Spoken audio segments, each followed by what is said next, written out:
We've all seen the devastating effects of famine. Images of starving children have become far too familiar. And despite our outrage, these crises repeat time and time again. Millions of people are not food secure, and we have people dying at this very moment. In 2017, 20 million people were threatened by famine. An estimated 124 million have been on the brink of starvation, death, and poverty. Recent global efforts have kept famine at bay, but the need remains great, and the outlook for this year and next is dire.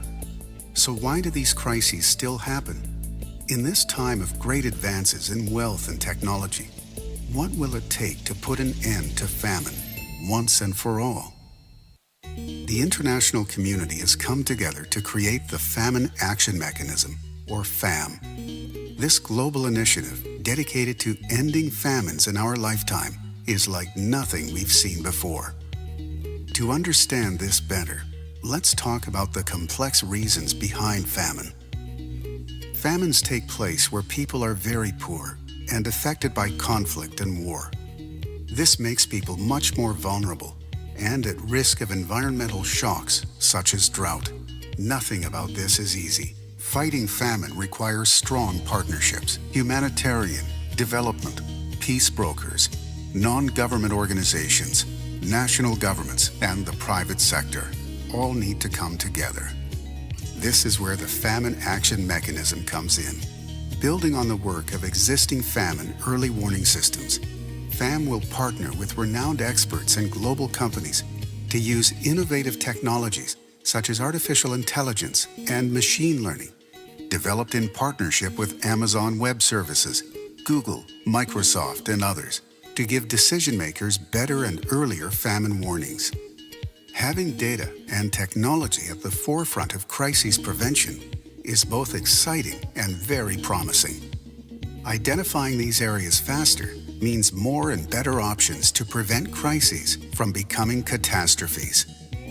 History tells us that early warnings do not always translate into early action. It often takes a long time to get the funds needed to get aid onto the ground. These delays lead to significant losses of resources and lives.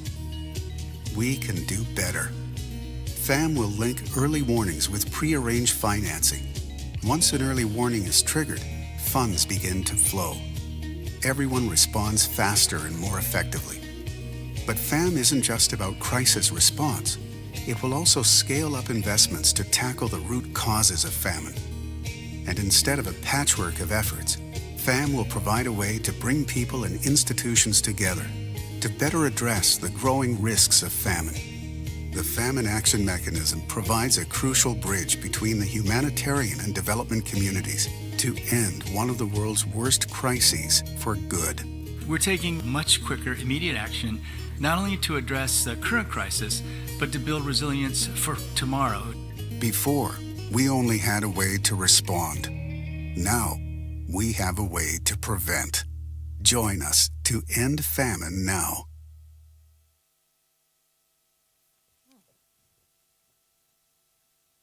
Well, I think that video certainly got us started very powerfully and effectively.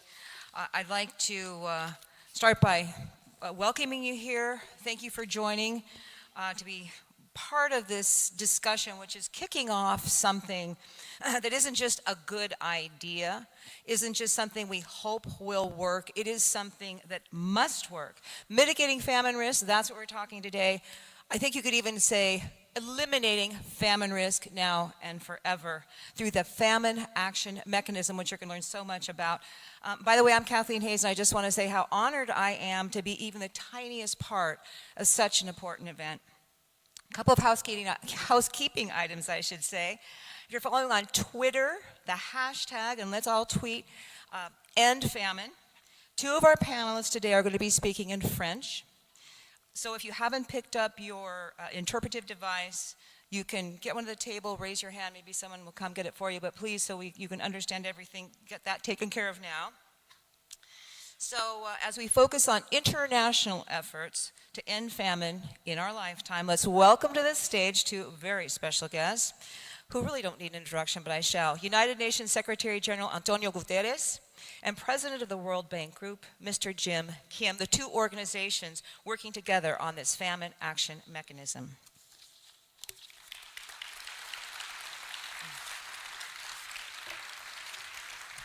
And as you can see, I've got my interpretive devices, so don't forget to get yours.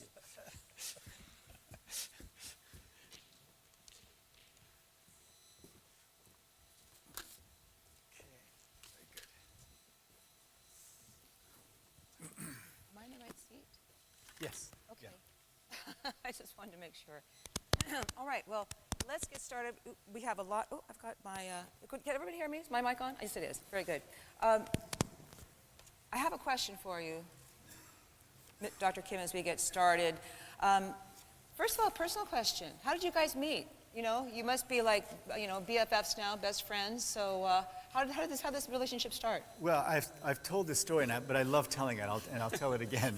I first met Secretary General Antonio Guterres at a late in the day, late in the week meeting at the UN General Assembly, in which we went to talk about the situation of Syrian refugees in Lebanon and Jordan. And these meetings are generally very formal affairs, and we spend all our time recognizing minister this, minister that, and read statements. And Antonio just hit us across the head with his passion and his just searing sense of justice about what was happening to Lebanon and Jordan, but also what was happening with the refugees. And so it just struck me immediately that this man is a visionary, and he also made me feel that we had to get involved.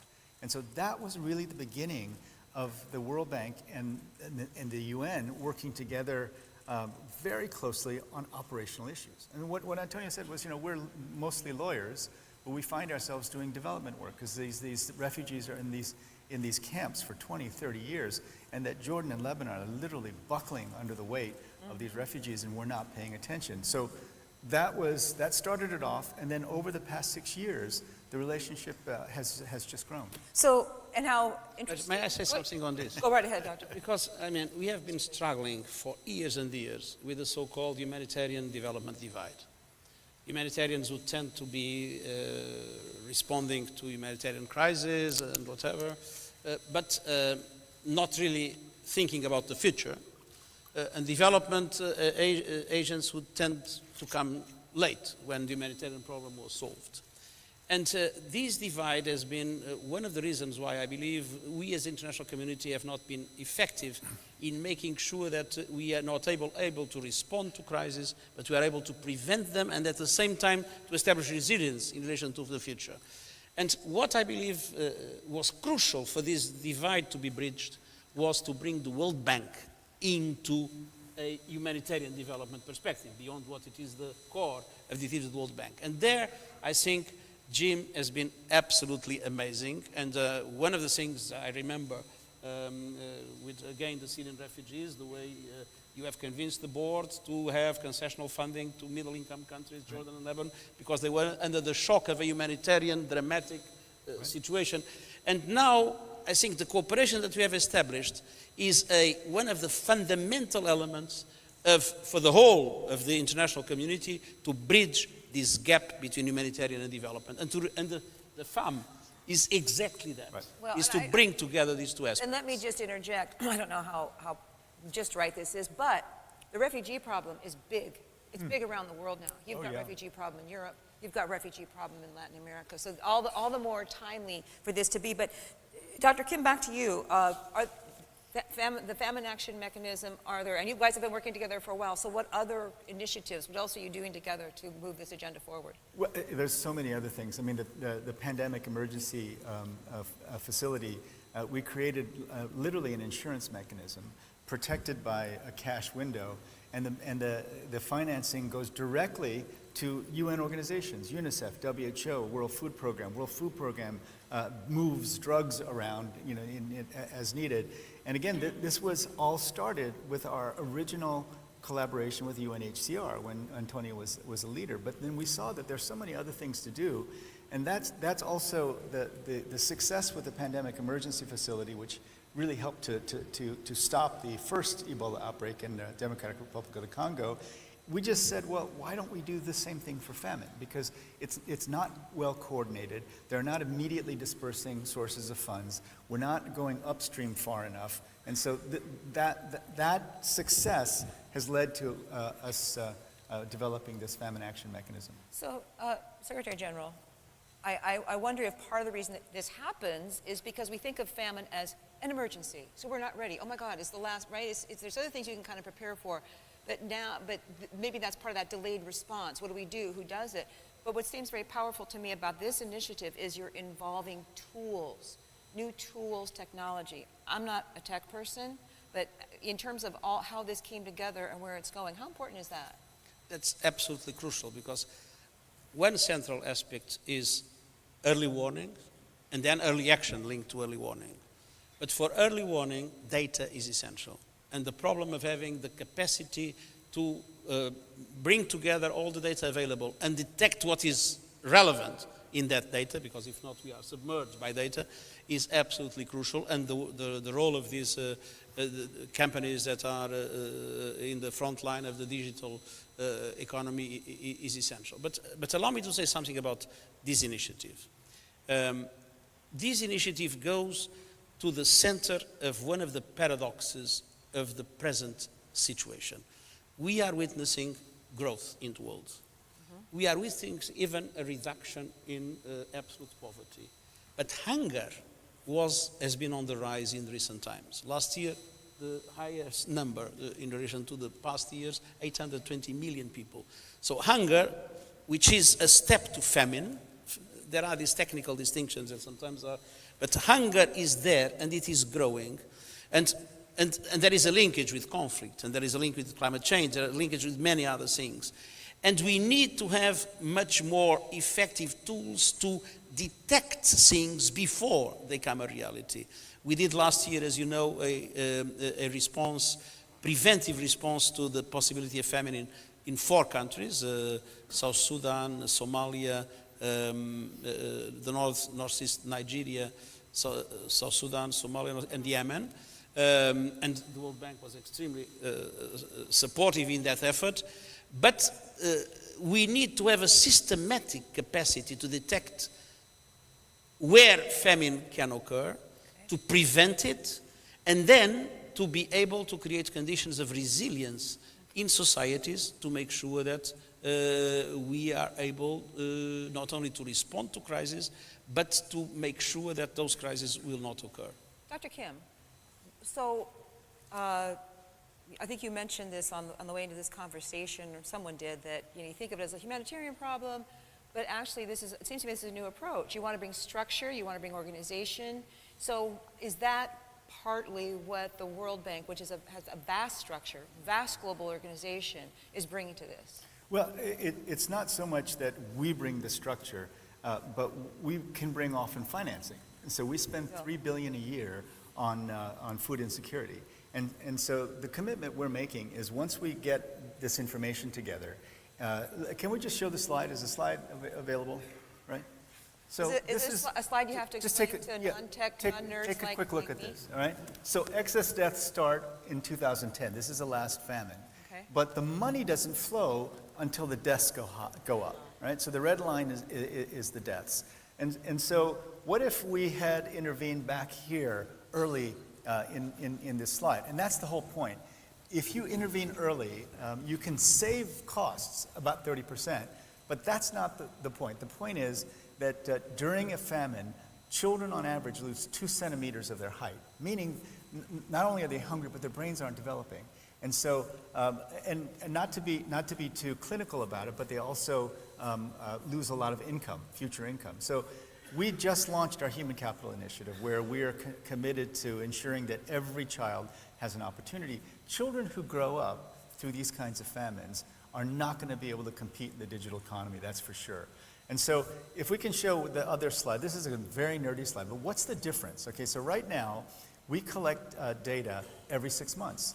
Do we have the other slide? Next slide. Yeah, we do not have US. Okay, let me just explain it. So right now we collect data on potential famine every 6 months, and it takes a huge effort to collect it every 6 months. This is going to allow us to collect data literally every day. Not necessarily collect data, but in addition to the studies, we look at all the other information, agriculture, rainfall, drought, and put that together. And so literally every day, we can have a sense of where we are, and we will be then able to respond much more quickly. And we're ready to put our $3 billion, we have a crisis response window, we're willing to put our money together to say, let's figure it out. And it might be that there will be specific organizations, UNICEF, World Food Program, OCHA, many of the UN agencies, just like in the pandemic facility, will be designated as recipients. And so they don't have to wait. What happens now is that the organizations, the International Committee of the Red Cross, are all waiting to see if, will it get bad enough so that the funding will flow and then we can act. In this case, we will have made pre-existing arrangements that if it hits this level, the World Bank and others will make the money available, it will go to these specific organizations, and they'll be ready to go. That certainty makes all the difference in the world. Mr. Secretary General, just give me one example in particular of something that was done last year. You came in early, and you just mentioned the 4 countries that were at risk. What would you say was the most important thing that you did? If you look at Somalia, that I think was related to Somalia. In Somalia, it was exactly as it was said. Only when people start dying in big numbers was possible to mobilize the international community financial and to then be able to act on the ground. What we did last year, but we didn't yet have the mechanism, was to detect early the situation and to make a very strong appeal before famine erupts, except with a small area in South Sudan where it was already happening. And the truth was that thanks to the World Bank and also to the good response of the donors, it was possible to mobilize funds, and action was already on the ground. It was possible to avoid famine. But to avoid famine doesn't mean to avoid hunger. Right. And doesn't mean to avoid stunting. That's right. It was famine, which is the worst situation. Now, what's interesting about FAM is that you bring together 3 things. You bring together data, analysis, capacity to detect situations, you bring together financing, and then implementation. Yeah. And so the 3 things, instead of being separated, are put together in a collective response that prevents, reacts, and creates resilience for the future. And for Somalia, there were 78 reports that were saying famine's possible. We have to pay attention before the big money started to flow. Our hope is that the response will happen immediately when we get the first reports. Yeah, we're going to be hearing from the Minister of Finance of Somalia in the second part of this presentation. And this is the kind of thing you almost wonder, gee, why didn't we think of this sooner? But quickly to you, tech firms coming to the table, got some names we're all going to recognize, and just because their stocks have been hit lately, I don't think that's going to affect this effort. Can I suggest why? I mean, let me, so why hasn't this come together sooner? And I have to be honest, a problem in development is that so many agencies are focused on solving their problem instead of solving the problem, right? And so, again, this whole thing changed with the leadership and the passion of Secretary General Guterres, basically saying, stop thinking about your problem. I don't care who does this. This is the problem. Let's try to solve it. And what I mean by that is that development agencies compete for funding, right? And so going out there, competing for funding, competing with each other, it becomes a story of their organization rather than solving the problem. And so it's been very disjointed, disorganized. And so what we're saying is, if you are good at responding, we will put the money on the table, and then you're going to get that money automatically, right? But you have to prove that you're actually good at doing the response. Now, it just takes leadership to get past every organization thinking about their own organizational well-being and thinking about what it takes to solve the actual problem. And so it's like this whole thing, we are the world, you put your ego at the door. And I just want to pay tribute because this is what's happened under Secretary General Guterres' leadership. No, but here I must say, Jimmy is always very nice to say my leadership, but here the real leadership came from the World Bank. And the World Bank has a very important advantage on this, which is if you look at the response involves many organizations. Yeah. But from the financing point of view, the World Bank has an absolutely central position, which gives the leadership of the World Bank a much more effective capacity to mobilize all the others. Because obviously for those that are on the ground, that feel the need of funding, that want to act, to see that there is a very solid institution that guarantees that if the data tells you you need to act, and that those that are there are ready to act, the fact that there is an entity that puts the money up front and unites because of that those that are supposed to act is absolutely fundamental. Well, okay, so Final word. no, I just, I have an ulterior motive in pointing out over and over again why his leadership is so important. Because, and I just said it to him earlier, I said, the famine response requires a quarterback, right? And he's Portuguese, he says, I have no idea what that means, right? But for an American, what that means is that there has to be, and Secretary General is the leader of the multilateral system. We need to be able to all come together and say, across the multilateral system, we have to have consensus and order in how we go forward. All of you who are doing good work will get financing from this, but you can't be freelancing, right? And I think we're very lucky to have Penny Mordaunt here from DFID because if we can get the donors on board, if we can get all the agencies on board, if we can get the countries on board, again, the ministers, then we really have a chance of ending famines. I mean, that's got to be the goal. Never again. We should never have a famine again. Amartya Sen, in his great work on famines, said famines are never about food.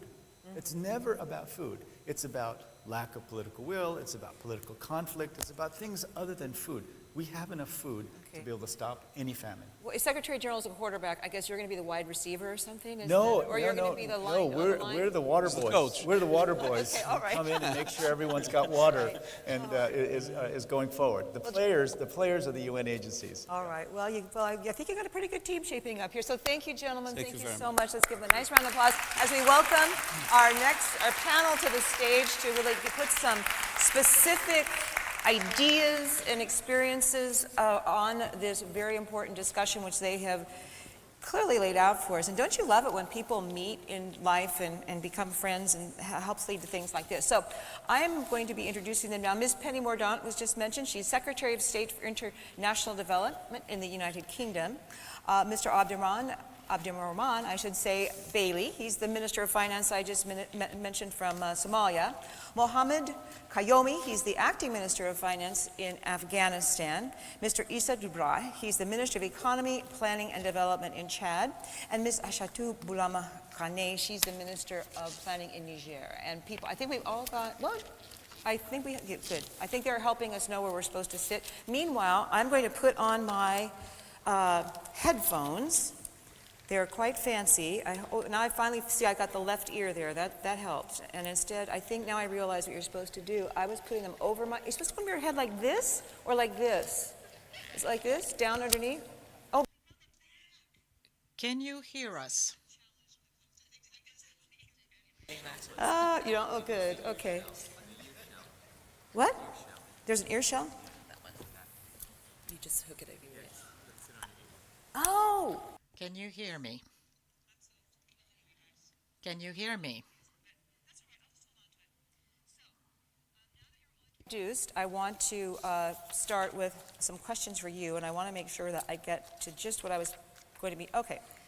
Penny, you're sitting right next to me, so you start with you. You've been at the forefront in the UK of efforts to increase investment in disaster prevention and preparedness. How could these lessons be that you've learned in your country now apply as this whole project moves forward?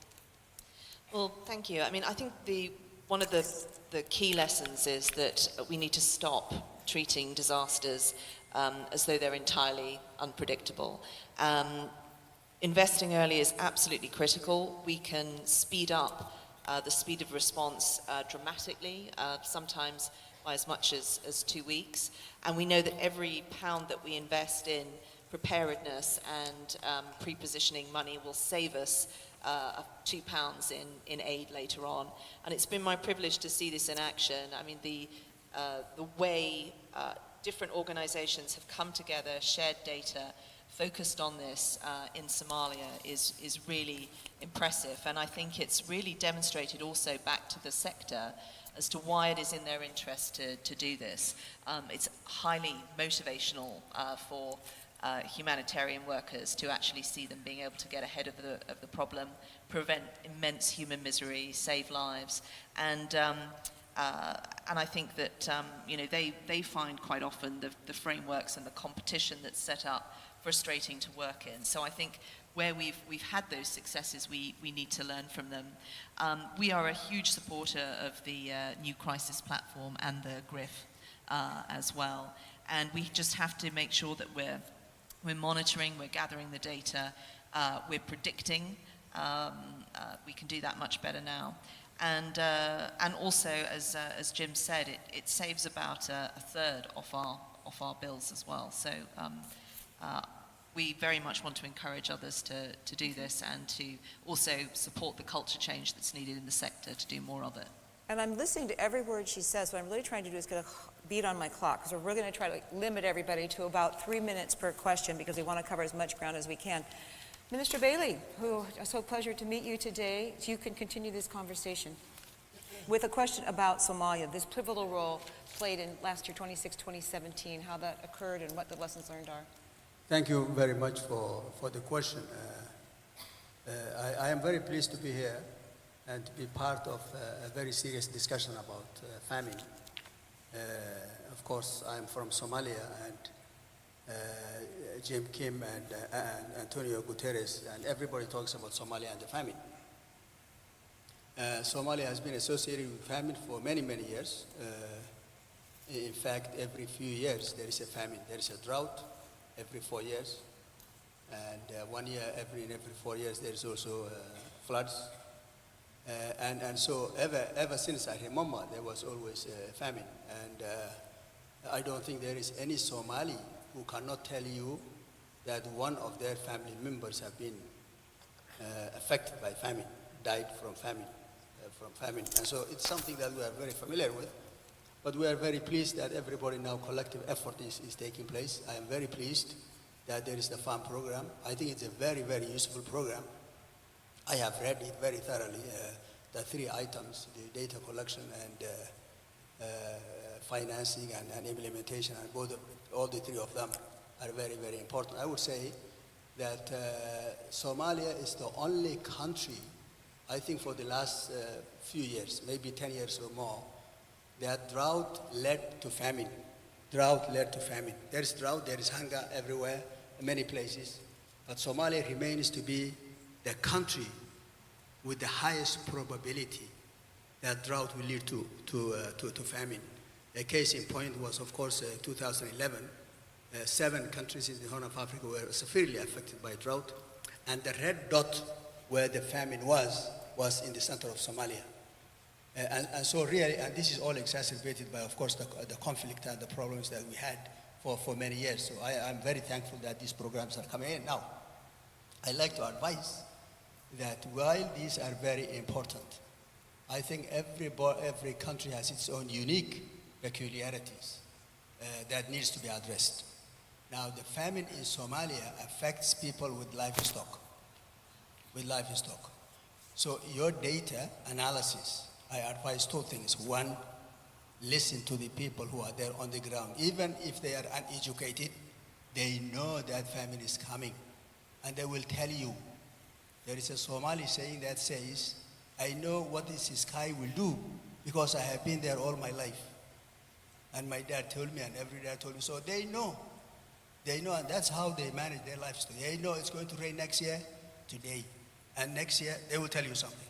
And there is a value to that, number 1. Number 2, I think we should, in your studies, we have to study the characteristics of the source of livelihood of these people.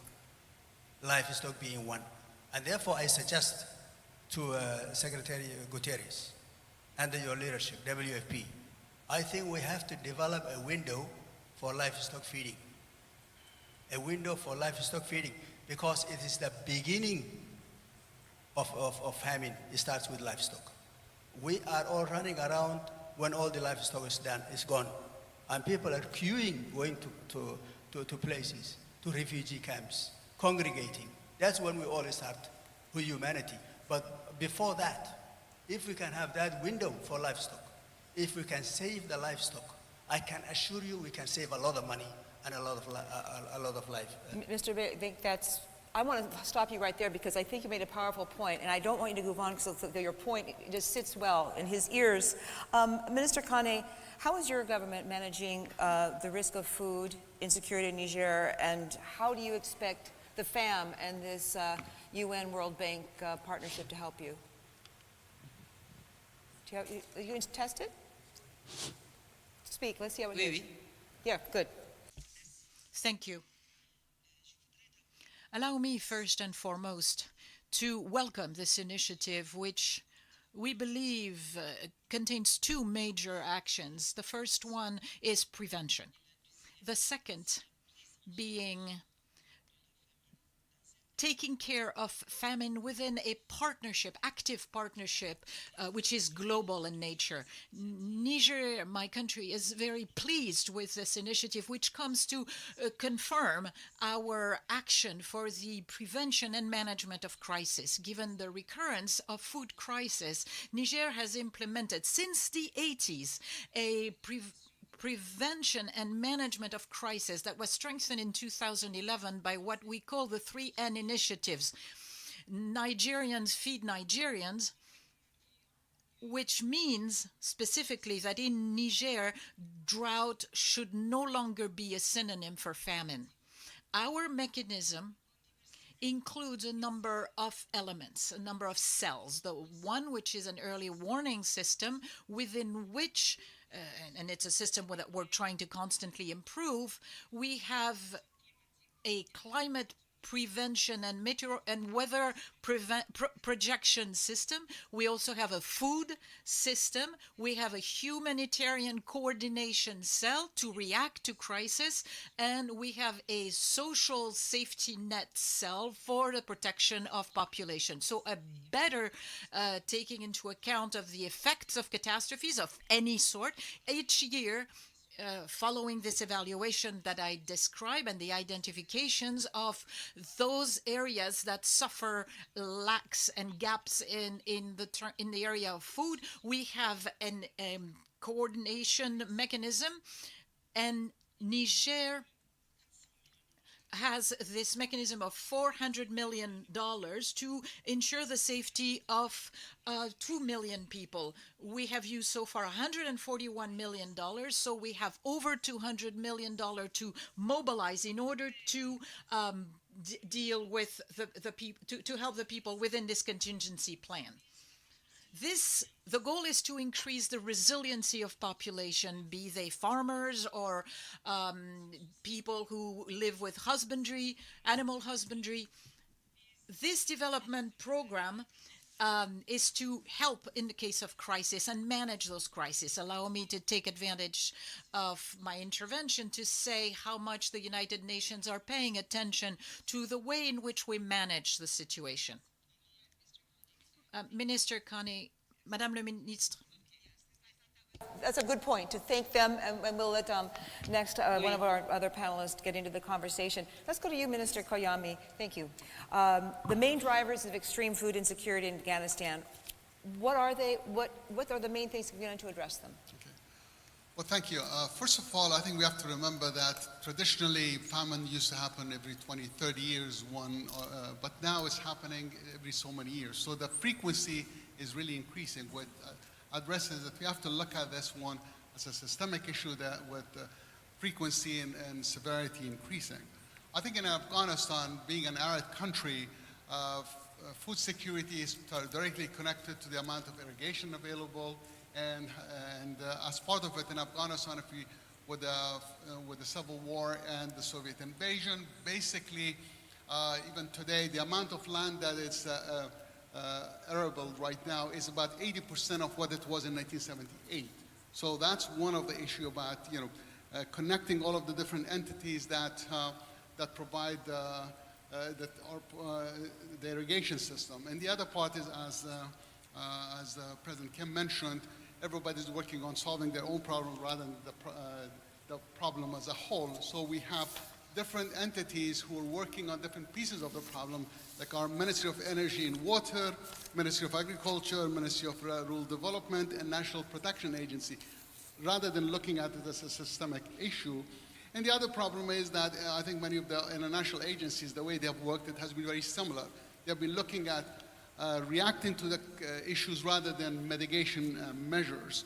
So as part of it, Afghanistan has been a net food importer in contrast to mid-70s till we were a net food exporter. We still have the dubious distinction of food going from the cities to the countryside.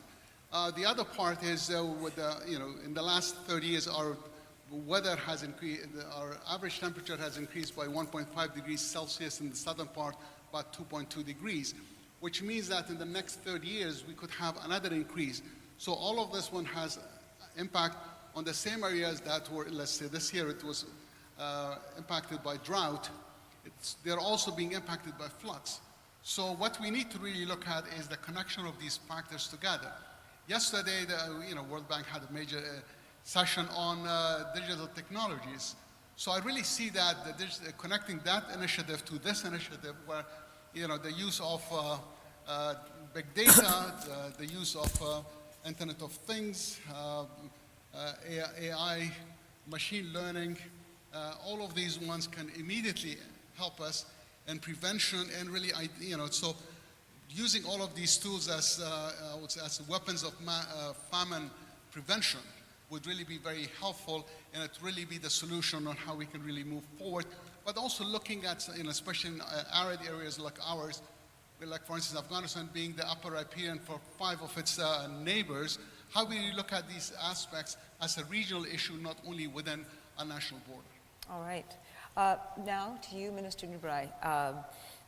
In your country, the ways in which you're dealing with food security crises, and what about the benefits of taking a regional approach? I don't know if we've touched on that yet.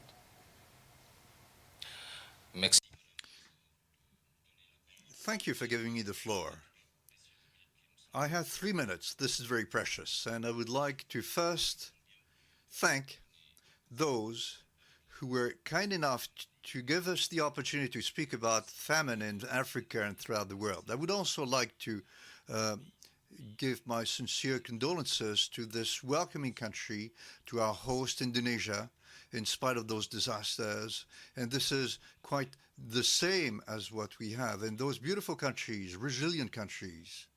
When we speak of famine, we can learn a lot of the resiliency of Indonesia. Well, my country, Chad, is glad to be able to participate in this panel. This is a high-level panel. But first and foremost, I would like to greet the leadership, the double leadership of our world. Dr. Kim, the Secretary General, were vying with complimenting the other for his leadership. We believe that those are two equal leaderships in facing up to famine. So mitigation is not enough. Eradication should be our aim. More than other countries, Chad knows what famine is about, which was connected with conflicts back in the 80s and 90s, and now it is connected with the lack of physical security. It's also a financial, humanitarian, and economic crisis. Food insecurity, in our population, we know about that. This also involves refugees. We have refugees from all of our borders, and then there are conflicts which weigh our few resources because we have to devote a lot of our resources to watch our borders. So food insecurity in Chad and in the southern Sahelian district is a need. We have to coordinate limited resources, and we need better information to continue aid.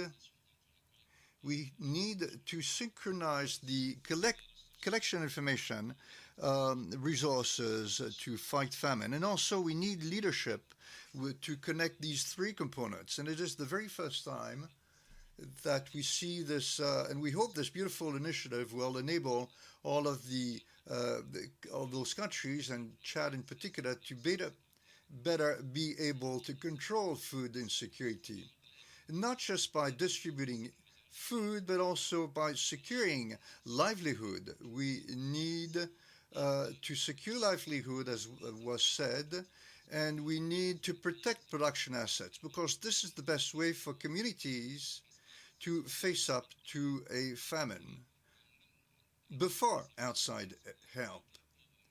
And communities can draw lessons from experience, and they are in a fair position to participate in those initiatives. And so we can bring together experience from people who are not necessarily specialists, but who know the field. And this can be connected with the resources that we lack that can enable us to act more efficiently, not just distributing aid, but in order to be able to fight efficiently against this, rather than to be assisted until the end of our days. This is what I had to say. Thank you. Thank you, sir. And I appreciate everyone being so good at telling us so much in a very succinct amount of time. It's a challenge we always face in television, to tell you the truth. And now we have 5 minutes left, and I have 5 panelists, okay?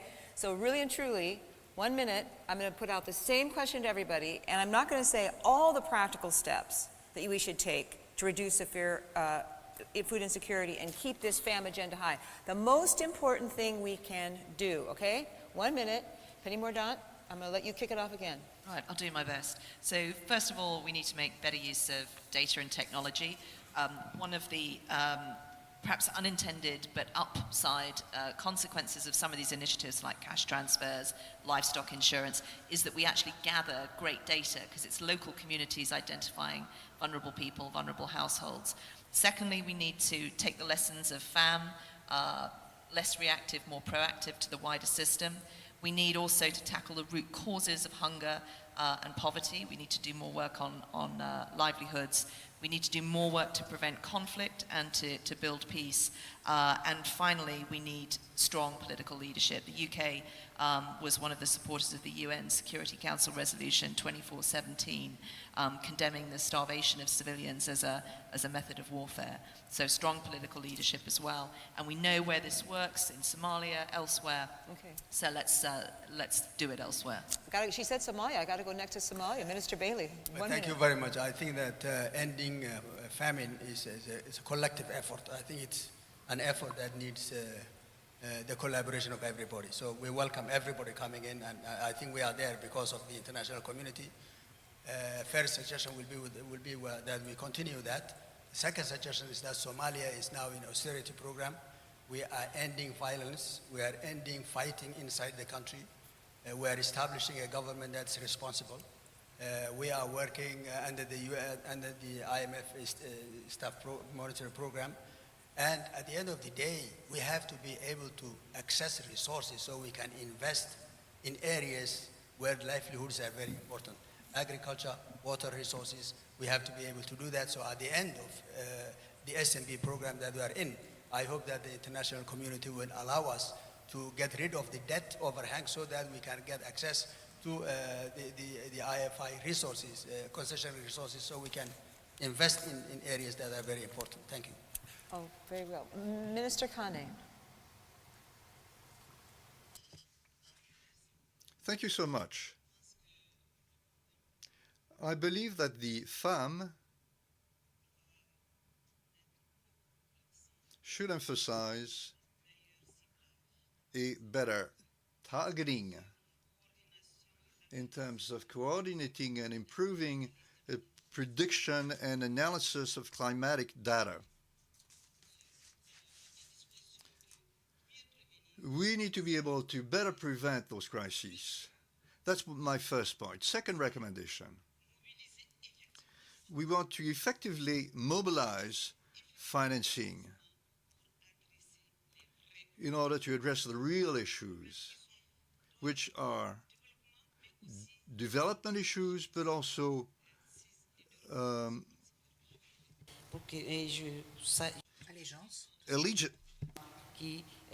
allegiance issues. This is what we should do in order to strengthen what we already do in our countries. Eloquently and effectively put. Thank you. So let's go next to Minister Kayomi. Well, I think as we talked about digital technologies, one of the things that could help us is predicting and developing models that would really see where we can, how these cycles are changing. And also as the weather patterns are changing and we're seeing higher temperatures, how can we really look at new specimens for better yield from the same land? How we can really look at issues of cold storage, and like for instance in our part of the world, leveling the agricultural field could improve the yield quite a bit and reduce the water usage. But the other part would be is how we can really develop, the planning is going to be the impact in terms of implementation, how we can really have maybe do desktop exercises like we do for other type of crises. We need to do the same for famine, so especially with a higher frequency, this would really help us be able to get the help as quickly as possible, because our existing normal bureaucratic systems do not respond very well to a crisis. So we need different type of organizational structures specifically for crisis, and this would be one of them. Minister Dubai.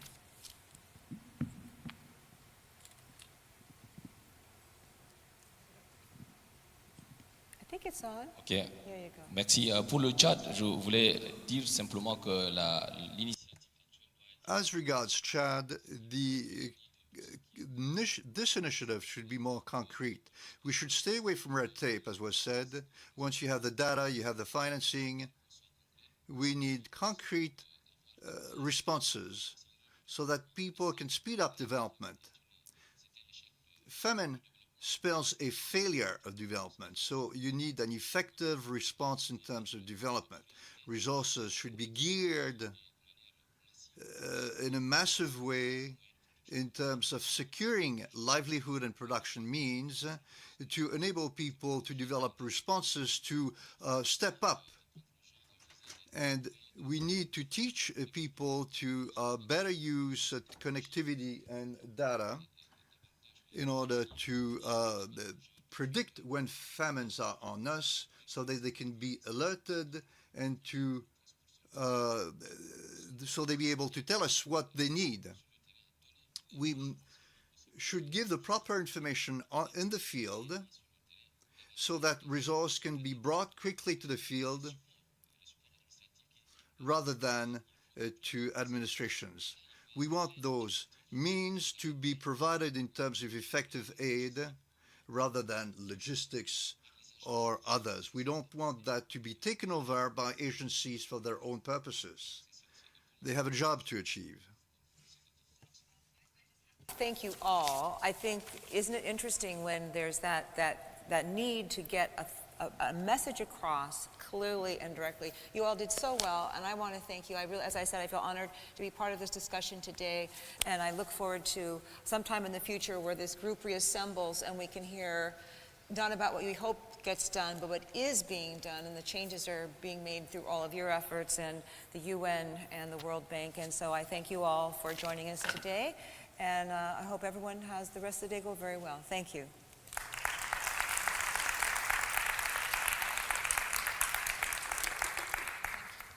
Oh, that was great. You guys did well. My goodness.